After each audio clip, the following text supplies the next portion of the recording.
My name is John Stafford. I'm the editor of the Greene County Sentinel News. My address is P.O. Box 910, Columbus, Ohio.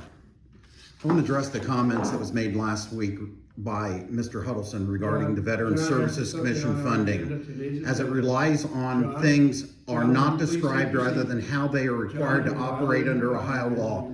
I have 3 minutes to talk public comment. I am allowed to talk about, it was on the agenda for last week. Yeah, for last week, and I should be allowed to talk on it. Ms. Maxwell was correct that you are withholding my right to free speech, and I want you to give me my 3 minutes starting now. I was just informed that it was in the minutes of last week's meeting, so that's part of our agenda. So you may go. You should be embarrassed when you keep on doing this. I'm glad you find this funny because the voters of Greene County do not. This is my comments. My 3 minutes start now, since I was interrupted by Mr. Koogler. I want to address the comments made last week regarding the Veterans Services Commission funding, as it relies on things as described rather than how they are required to operate under Ohio law. Huddleson claimed that there is no tax levied for veteran services, zero. That statement is deliberately deceptive, suggesting that no specific legal requirements apply, but that is not how Ohio law works. The fact that it is not labeled as a separate levy does not change where it comes from. The 0.05 mil is derived from property tax valuation, and by statute, is tied to veteran services. Ohio law does not depend on whether something is labeled a veteran's tax, but whether the money is restricted by statute.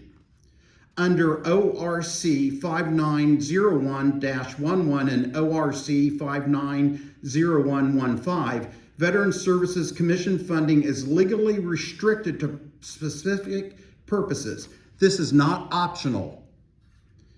ORC 57.05.09F requires that a separate fund be established for the class of revenue.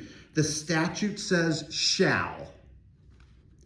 Then ORC 5705.10C requires that those revenues be credited to the proper fund, not commingled into the general fund money. So repeating that there is no tax levy does not answer the legal question. It avoids it.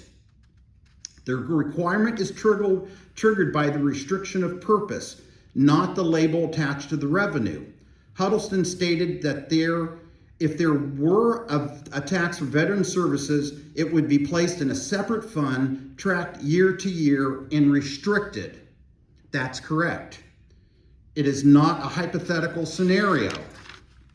Saying we fund them from the general fund, they get what they need, or we don't levy a tax does not resolve the issue. Those are policy statements. This is a statutory compliance under ORC Chapter 5705. The question remains very simple for this commission. Are funds that are legally restricted under ORC 5901.11 and 5901.15 being properly classified, tracked, and accounted for in a separate fund as required by ORC 57.05.09 and 5705.10? That question has not been answered. Where is the millions of dollars of unused veterans money? This question is not going away. Thank you. I'm not disrupting. I was getting my full 3 minutes. You interrupted me, Mr. Koogler. Thank you very much.